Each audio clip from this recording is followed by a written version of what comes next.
When YouTube started, it was a true democratic meritocracy based on a certain set of foundational rules. The gatekeepers and the vetting process was the audience.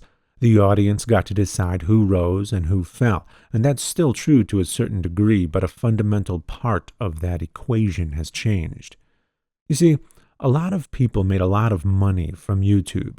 I was one of them. Those days, unfortunately, are over. I made more money when I had 200,000 subscribers than when I had 600,000. You can still make money here, but where that was once true of the many, now it's only true of the few.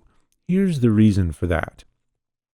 There's a couple different types of reactions that people have when they see a lot of other people making a lot of money. One reaction is very natural and organic. It's the desire to emulate. Monkey see, monkey do. You see a bunch of people making money and you want to be one of them, so you start trying to do what they do. That's a healthy, natural, understandable reaction. A different, far more insidious reaction is the reaction akin to the politician, the theocrat, and the racketeer. They, too, want to make money, but they don't want to do it by doing what everyone else is doing. So when they see a lot of people making a lot of money, they don't try to figure out how to be like those people. They try to figure out how to control those people. If they can control them, they can get a cut.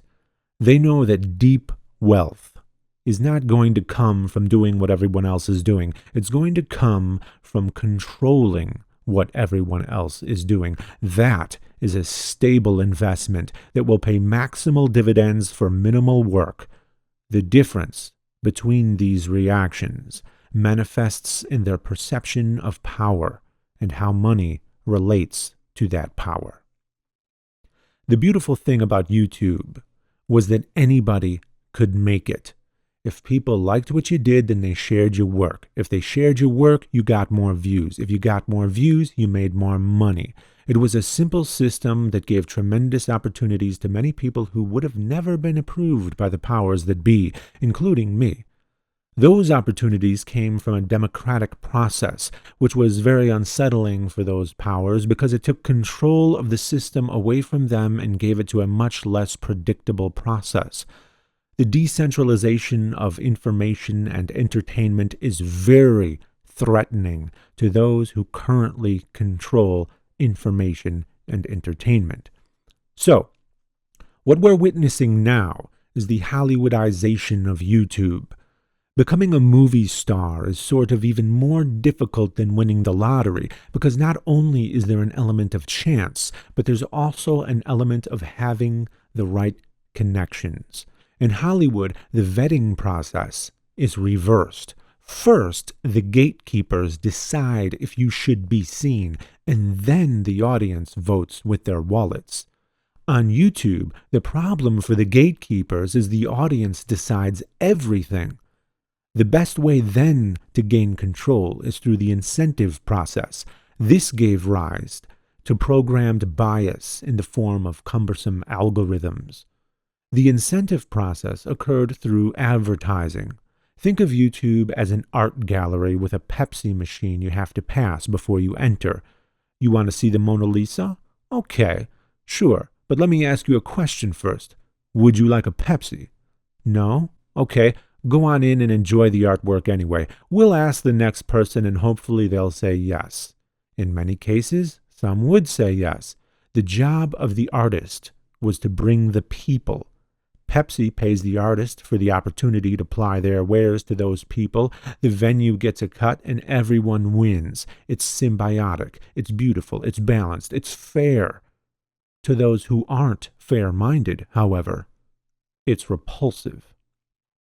Now, think of it like a broker for the venue who negotiates a deal with Pepsi and then tells Leonardo da Vinci what to paint and how to paint it. They want to affect Leo's message, the very thing that made him great in the first place.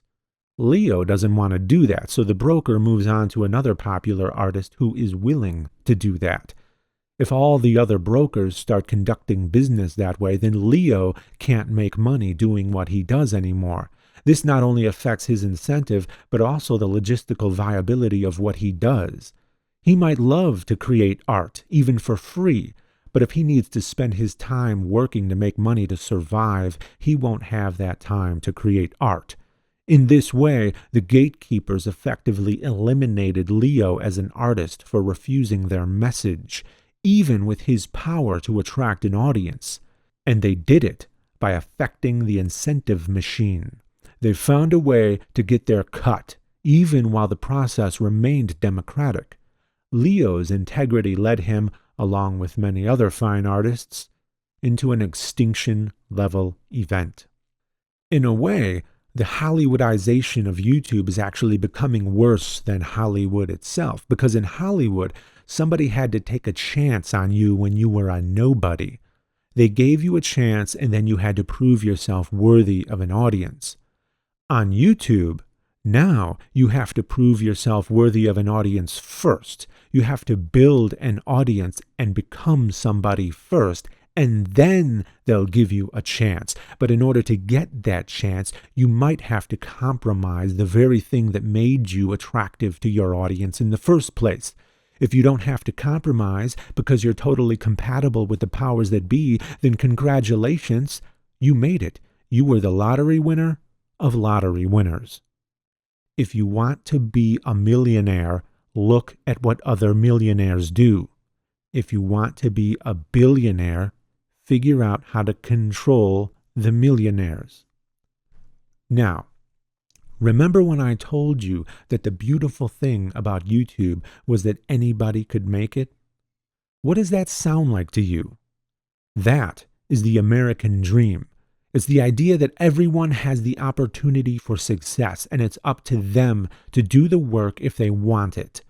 The American dream was about taking your fate into your own hands and making something out of it so that your success and your failure was because of you. That was the early days of YouTube, but it changed because the few figured out how to control the many. The few tampered with the incentive processes and affected the democracy.